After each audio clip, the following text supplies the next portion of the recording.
ವಿಶ್ವ ಪರಿಸರ ದಿನಾಚರಣೆಯ ಒಂದು ಗಿಡ ನೆಡಬೇಕು. ಅದು ಯಾರ ಕೈಯಲ್ಲಿ ಗಿಡ ನೆಡೆಸೋಣ ಅಂತ ನಾನು ಯೋಚನೆ ಮಾಡ್ತಾ ಇದ್ದೆ. ನಮ್ಮ ದೇವರಾಜ್ ಸರ್ನ ಕರೆದೆ. ಸರ್ ಇಲ್ಲ ಕೆಲಸ ಇದೆ ಅಂದರು. ಇಲ್ಲ ಸರ್, ನಮ್ಮ ಪುಟ್ಟ ಕಾರ್ಯಕ್ರಮ, ನಾವು ಈಗ ಪ್ರಾರಂಭ ಮಾಡಿರೋ ಶಾಲೆ, ನಾವು ಬರಲೇಬೇಕು. ಅದು ಗಿಡ ನೆಡೋ ಕಾರ್ಯಕ್ರಮ. ಬೇರೆ ಆಗಿದ್ರೆ ನಾನು ಅಷ್ಟು ಫೋರ್ಸ್ ಮಾಡ್ತಾ ಇಲ್ಲ.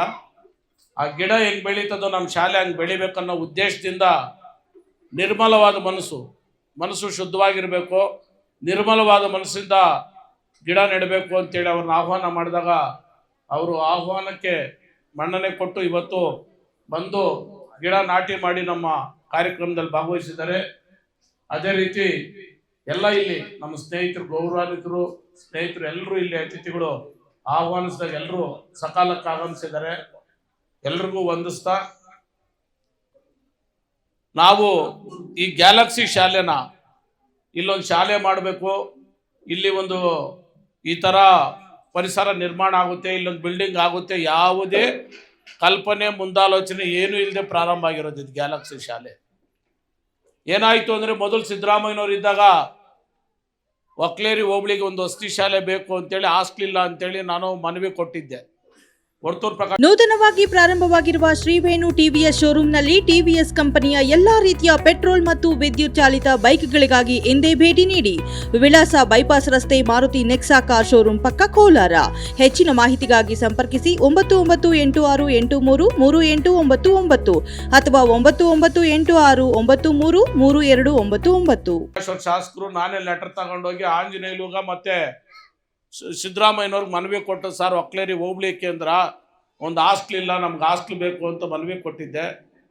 ಅವರು ಅಂಬೇಡ್ಕರ್ ಬಾಲಕಿಯರ ವಸತಿ ಶಾಲೆ ಅಂತ ಪ್ರಾರಂಭಿಸೋಕ್ಕೆ ಅನುಮತಿ ಕೊಟ್ಟು ಪ್ರಿನ್ಸಿಪಾಲ್ನ ಅಪಾಯಿಂಟ್ ಮಾಡಿ ಕಳಿಸಿದ್ರು.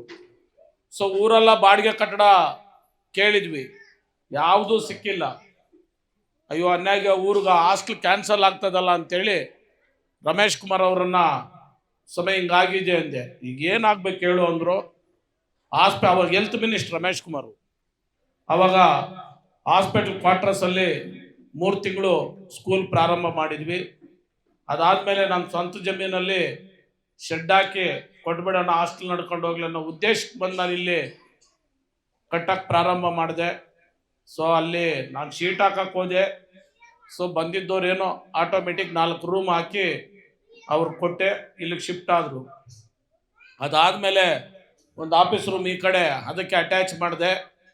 50 ಜನ ಮಕ್ಕಳಿದ್ರು, 100 ಜನ ಮಕ್ಕಳಾದರು.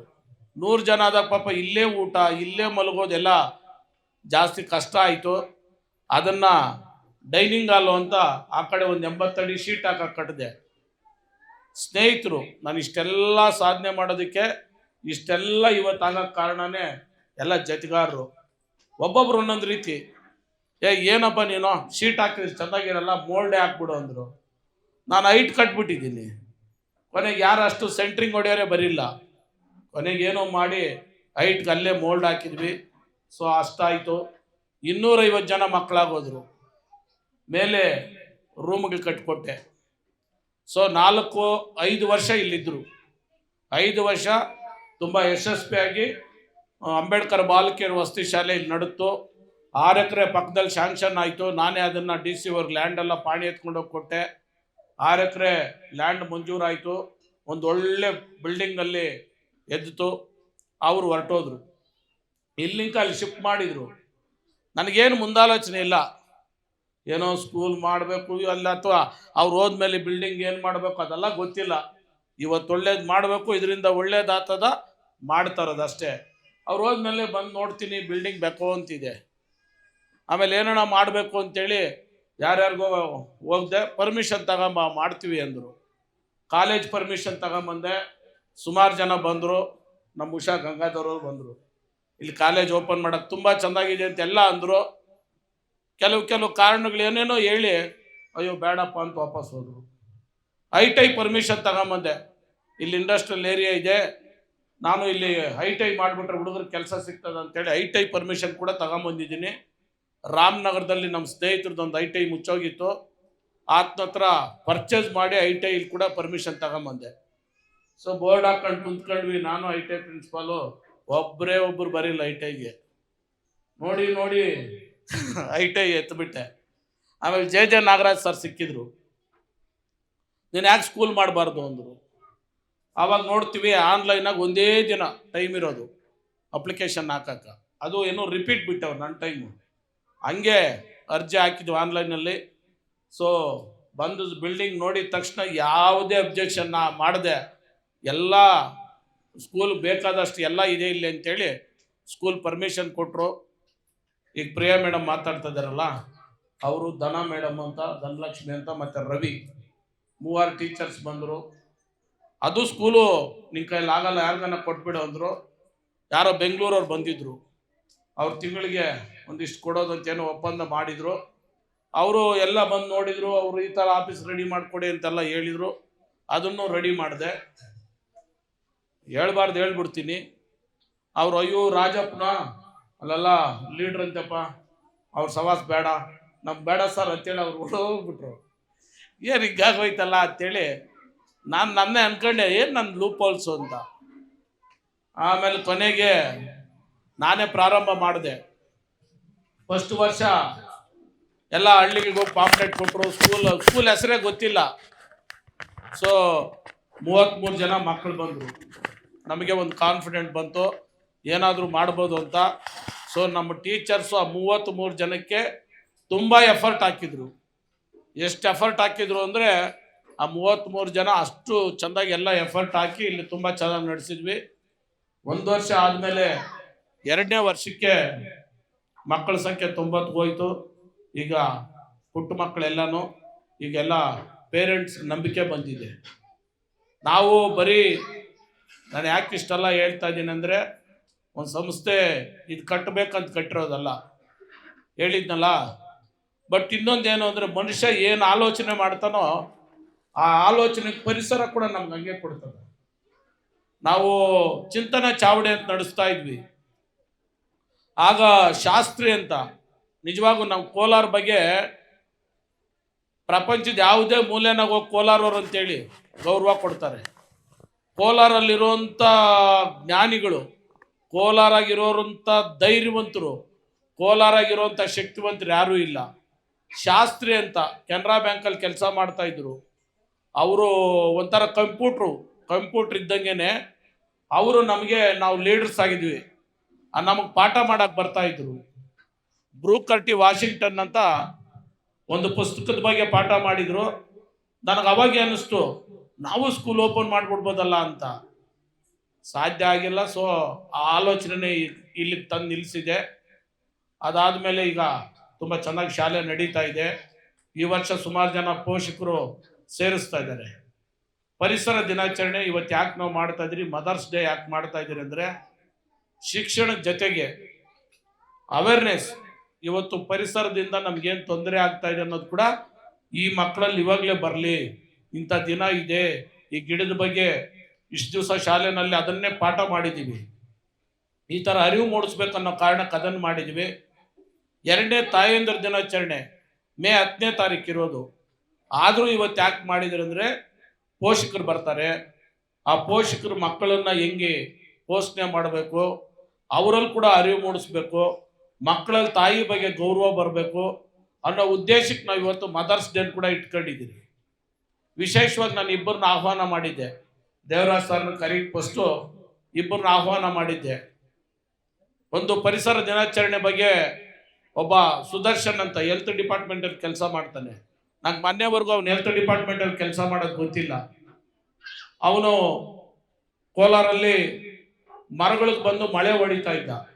ಯಾಕಪ್ಪ ಯಾರು ಹೊಡಿತಾ ಇರೋದು ಅಂತೇಳಿ ನಾವು ಕೇಳಿದ್ವು. ಸ್ಟೂಡೆಂಟು ಅವಾಗೆ ಅವನು ಪಕ್ಷಿಗಳಿಗೆ ನೀರು ಹಾಕೋದು ಮತ್ತು ಕಾಳು ಹಾಕೋದು ಆ ಗಿಡಗಳಿಗೆ ಮಾಡ್ತಾ ಇದ್ದ. ಅವ್ರದ್ದೊಂದು ಸ್ಟೂಡೆಂಟ್ ಟೀಮ್ ಇತ್ತು. ಅವತ್ತಿಂದ ಇವತ್ತುವರೆಗೂ ಅವನು ಡ್ಯೂಟಿ ಮುಗಿಸ್ಕೊಂಡು ಸಂಡೇ ಆದರೆ ಅಂತರ್ಗಂಗೆ ಬೆಟ್ಟ ರಸ್ತೆಗಳಲ್ಲಿ ಗಿಡ ನಾಡೋದು ಈ ಥರ ಕೆಲಸ ಮಾಡ್ತಾ ಇದ್ದಾನೆ. ನಾನೆಲ್ಲ ಇಂಥವ್ರು ಹುಡುಕಿ ಇದುವರೆಗೂ ಇಲ್ಲಿ ಅತಿಥಿಗಳನ್ನ ಆಹ್ವಾನ ಮಾಡೋದು ಕೂಡ ಈ ಸರ್ವಿಸ್ ಕೊಡ್ತಾ ಇದ್ದೇನೆ. ಮಕ್ಕಳಲ್ಲಿ ಇಂಥ ಒಬ್ಬ ಮಕ್ಕಳು ಹುಟ್ಟಲಿ ಅಂತೇಳಿ, ಇಂಥ ಮಕ್ಕಳು ಇಲ್ಲಿ ಬೆಳವಣಿಗೆ ಆಗಲಿ ಅಂತ ಅವನ್ನ ಕರೆದಿದ್ದೆ. ಇಲ್ಲಿ ಸನ್ಮಾನ ಮಾಡ್ಬೇಕಂತ ಅನಿವಾರ್ಯ ಕಾರಣಕ್ಕೆ ಅವ್ನು ಬರೋಕ್ಕಾಗಿಲ್ಲ. ಮತ್ತೊಬ್ಬರು ಮದರ್ಸ್ ಡೇ ಪರವಾಗಿ ರೇಣುಕಾ ಅಂತ ಅಗ್ರಿಕಲ್ಚರ್ ಡಿಪಾರ್ಟ್ಮೆಂಟ್ ಅಲ್ಲಿ ಕೆಲಸ ಮಾಡ್ತಾ ಇದ್ದಾಳೆ. ಯಾಕೆ ಅವ್ರನ್ನ ಕರೆದಿದ್ದೀನಿ ಅಂದ್ರೆ, ನಮ್ಮ ಸುತ್ತನೇ ಬಂಗಾರ ಇರುತ್ತೆ, ನಮಗೆ ಗೊತ್ತಾಗಲ್ಲ. ಮದರ್ಸ್ ಡೇ ಅಂದ್ರೆ ನಾವು ಮದರ್ ತೆರೇಸನ್ ಅನ್ಕೊಂತೀರಿ ಹೊರತು, ಚಿಟ್ಟಣ್ಣವ್ರು ಆಗಮಿಸಿದ್ದಾರೆ, ಕೋಲಾರ ನಗರಸಭೆ ಮಾಜಿ ಸದಸ್ಯರು. ತನ್ನ ಮಗುನ, ಚಿಕ್ಕ ಮಗುನ ಯಾವಾಗೂ ಜೊತೆಲಿ ಹಾಕೊಂಡು ಎಲ್ಲಿ ಸಂಗೀತ ನಡೆದ್ರೆ ಅಲ್ಲಿ ಕರ್ಕೊಂಡು ಹೋಗ್ತಾ ಇದ್ರು. ನಾನು ಕೋಲಾರಲ್ಲಿ ನೋಡ್ತಾ ಇದ್ದೆ, ಏನ್ ಈ ಅಮ್ಮನ್ ಹುಚ್ಚ, ಯಾವಾಗೂ ಮಗನ್ ಬಿಡೋದೇ ಇಲ್ಲ, ಜೊತೆಲಿ ಹಾಕೊಂಡೇ ಓಡಾಡಿಸ್ತಾಳ ಅಂತ.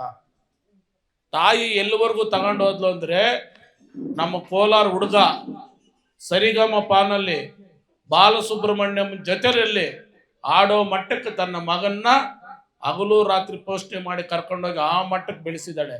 ನಿಜವಾಗೂ ಅವ್ರನ್ನ ಅಭಿನಂದಿಸ್ಬೇಕಂತ ಇವತ್ತು ಆಹ್ವಾನ ಮಾಡಿದೀನಿ.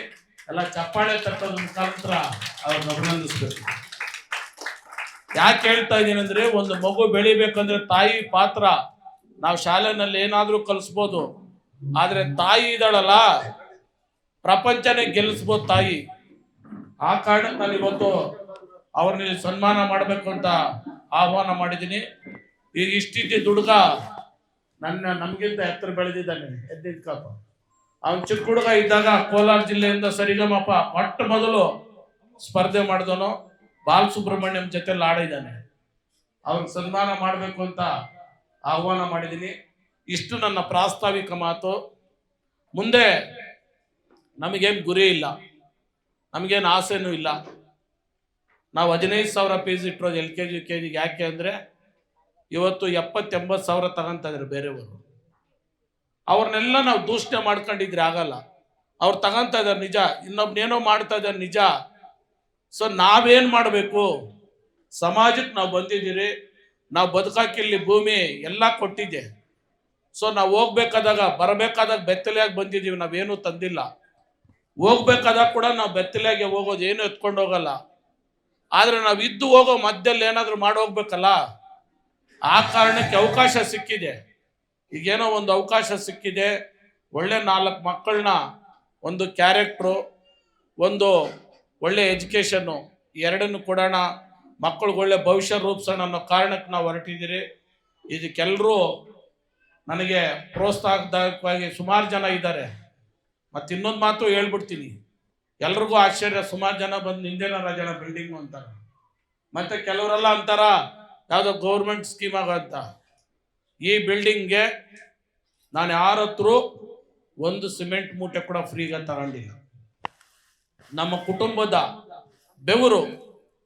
ಕುಟುಂಬದ ಬೆವರು ಈ ಬಿಲ್ಡಿಂಗ್ ಕಟ್ಟಿರೋದು. ನಾನು ಯಾರ ಹತ್ರ ಶಾಲೆ ಮಾಡ್ತಾ ಇದ್ದೀನಿ ಅಂತೇಳಿ ಒಂದು ಚೇರ್ ಕೂಡ, ಇಲ್ಲಿರುವಂಥ ಒಂದೇ ಒಂದು ಚೇರ್ ಕೂಡ ಯಾರ ಹತ್ರ ಡೊನೇಷನ್ ತಗೊಂಡಿರೋದಲ್ಲ, ಎಲ್ಲ ನಮ್ಮ ಬೆವರು. ಇಷ್ಟನ್ನು ಹೇಳ್ತಾ ಒಂದು ಪ್ರಾಸ್ತಾವಿಕ ನುಡಿ ಮಾತಾಡೋಕ್ಕೆ ಅವಕಾಶ ಮಾಡಿಕೊಟ್ಟಂತ ಎಲ್ರಿಗೂ ಒಂದ್ಸರಿ ನಾನು ಮಾತನ್ನು ಮುಗಿಸ್ತೀನಿ.